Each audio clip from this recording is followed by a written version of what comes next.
To the faithful and discreet disciple of wisdom.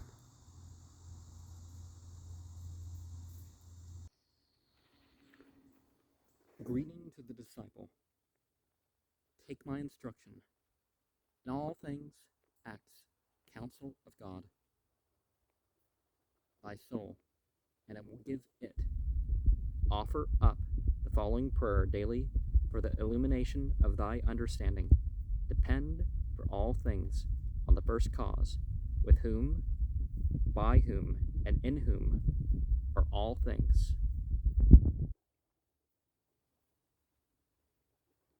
See thy first care be to know thyself, and then in humility direct thy prayer as follows.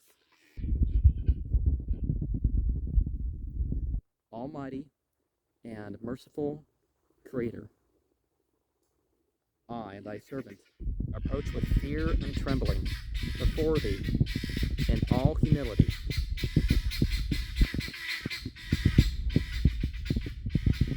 Do most heartily beseech thee to pardon my manifold and blind transgressions by me committed at any time, and grant, O merciful truth, for whose sake Jesus died upon the cross, that my mind may be enlightened with the divine radiance of thy holy wisdom, foreseeing, O Lord of might, power,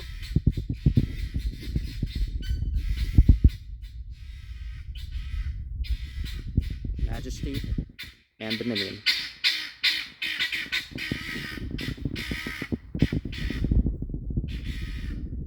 That by reason of my gross and material body, I am scarce apt to receive those spiritual instructions that I so earnestly and heartily desire.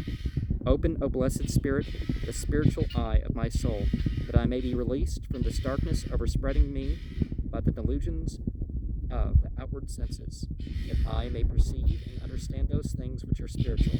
I pray thee, O wisdom, above all, to strengthen my soul and body against my spiritual enemies, by the blood and righteousness of our blessed Redeemer, Jesus Christ, and through him and in his name, I beseech thee to illuminate the faculties of my soul, so that I may clearly and comprehensively hear with my ears and understand with my heart, and remove far from me all hypocrisy, deceitful dealing, profaneness, inconstancy, and levity, so that I may, in word and act, become thy faithful servant, and stand firm and unshaken against all the attacks of my bodily enemies, and likewise be proof against all illusions of evil spirits, with whom I desire no communication or interest, but that I may be instructed in the knowledge of all things, natural and celestial, and as it pleased thee to bestow on all true disciples all wisdom, both human and divine, and the desire of which knowledge thee did so please thy divine majesty,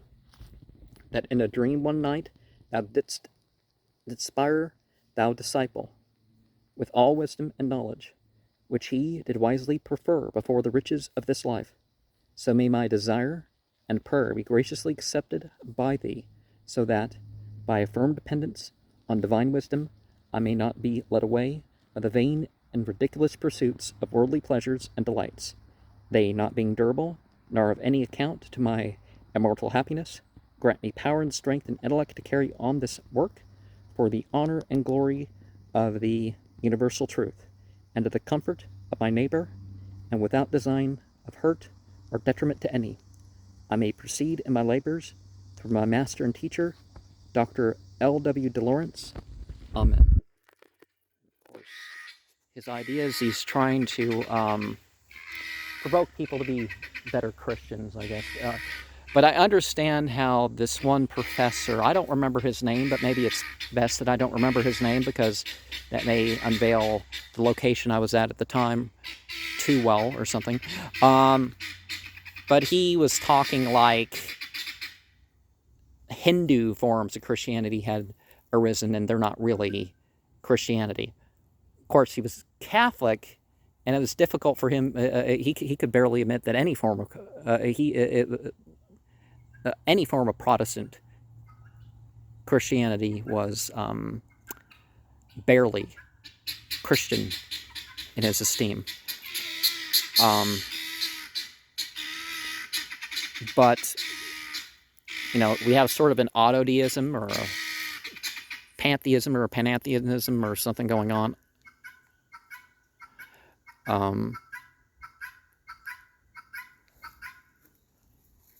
But of course, at the root of it, Hinduism, which is it's a weird word for a bunch of different religions, we can narrow it down to something beyond these forms and different things that people divide divinity into.